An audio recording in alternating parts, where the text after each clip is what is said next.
Isa na ata sa pinakakomplikado at kritikal na relasyon na humuhubog sa geopolitics ng 21st century ay ang hindi matapos-tapos at mas lalo pang tumitinding sagupaan ng Estados Unidos at China. Ang magkataliwas na prinsipyo ng dalawang bansang ito ang mas lalo pang nagpapalawak sa puwang na nagiging ugat ng kanilang alitan. Kung ang China ay desididong palakihin ang impluwensya nito sa Asia sa pamamagitan ng intimidation tactics sa mga karatig na bansa na sinabayan ng Gray Zone Operation, ano naman kaya ang ginagawang hakbang ng United States laban dito? Iyan ang pag-uusapan natin sa video na ito. Sa mata ng China, pag-aari nila ang 90% ng South China Sea, kaya desidido silang angkinin ang bawat sulok ng karagatan at pagpapalawig ng maritime resources sa kanilang napapakinabangan mula rito. Pero hindi sumang-ayon ang US, pati na rin ang mga kaalyado nitong mga bansa na ipinaglalaban ng China. Sa mata ng US, ang China ay isa ng regional threat dahil sa mas tumitinding agresyon nila laban sa mga karatig na bansa sa Asia, dulot ng maritime territorial dispute na sinimulan ng China. Ang naging sagot ng US para pigilan ang paglago ng impluwensya ng China sa Asia Pacific, ikulong sila. Ang tanong, paano mo maikukulong ang isang bansang maikukonsidera bilang isang economic powerhouse at potential future superpower, lalo na kung kilo-kilometro ang layo ng United States sa China? Simple lang, paliputan ang China. Ang geopolitical strategy ng US na tinatawag na First and Second Island Chain ang naging alas nila laban sa China. Ang Strategic Maritime Containment Plan na ito ay ang pinalawak na estratehiya mula sa ideya ng dating foreign policy statesman na si John Foster Dulles noong 1951. Ang goal ng strategy na ito ay paliputan ang China ng mga bansa o islang nasa ilalim ng kontrol ng Estados Unidos. Binibigyan din ito ng pagkakataon ang US para makapagtayo ng kanilang maritime at naval bases. Ang mga bansang kabilang ang First Island Chain Strategy ng US para ikulong ang China ay ang Japan, Taiwan, Philippines, Brunei at Malaysia. Ang Second Island Chain naman ay ang Guam, Northern Mariana Islands, Papua New Guinea at Solomon Islands.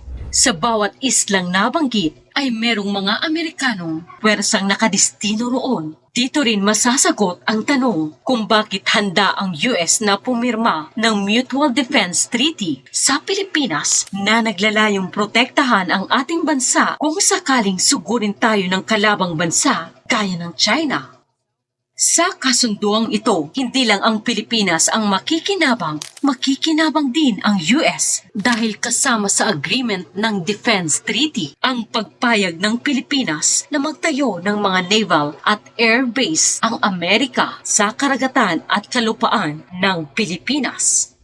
Dahil dito, mas mapapalawak ng US ang galamay nila sa Asia Pacific. Bukod sa pag-corner sa China, ang isa sa plano ng US ay pigilan itong sakupin ang isang bansang ilang dekada na nilang pinanggigilang sugurin, ang Taiwan.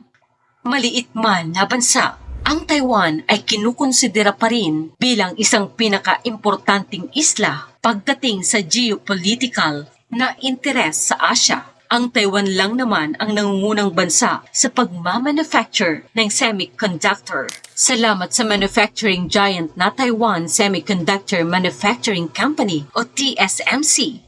Mahigit kumulang 54% market share sa buong mundo ang kontrolado ng TSMC at ang natitirang kalahati ay pinaghahatian na ng ibang pribadong kumpanya sa iba't ibang panig ng mundo.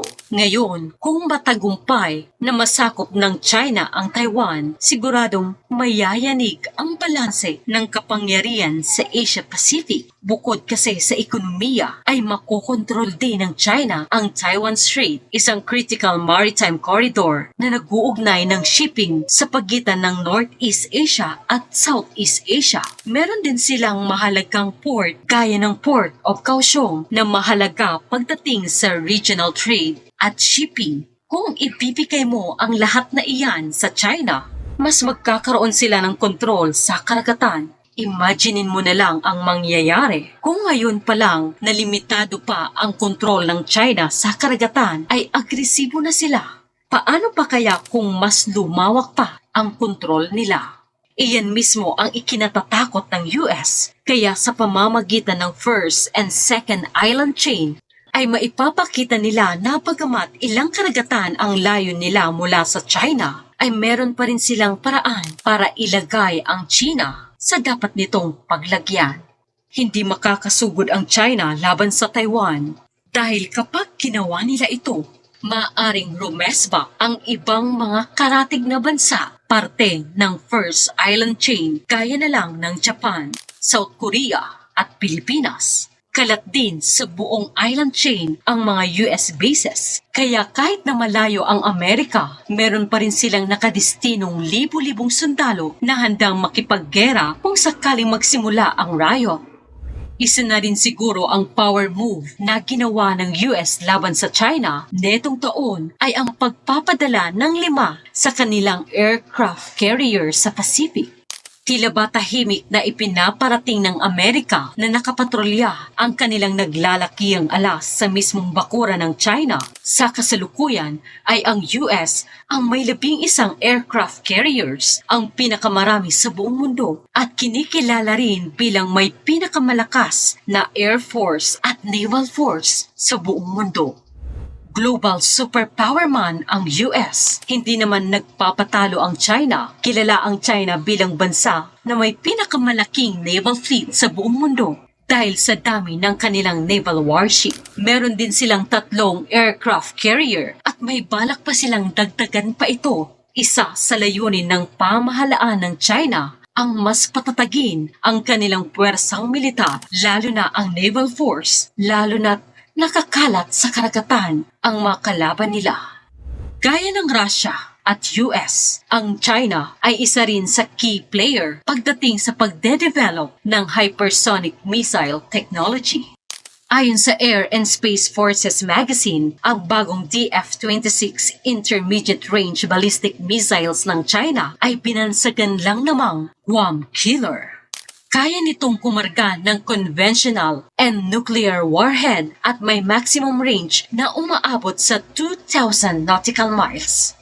Nabanggit din ni Senior Resident Fellow for Aerospace and China Studies, J. Michael Tam, na ang bagong Guam Killer missile ng China ay may maneuvering capabilities. Ibig sabihin ay hindi lang ito basta-basta sumusunod sa ballistic trajectory, kaya magiging mahirap na i-intercept ito. Sa kasalukuyan, patuloy pa rin ang paghahanda ng US at China sa pamamagitan ng pagpapalakas ng kani-kanilang military forces at geopolitical alliances. Pero kung sakali mang pumutok na ang totoong gulo at magsimula ang malawakang gera, kaninong puwersa kaya ang magwawagi?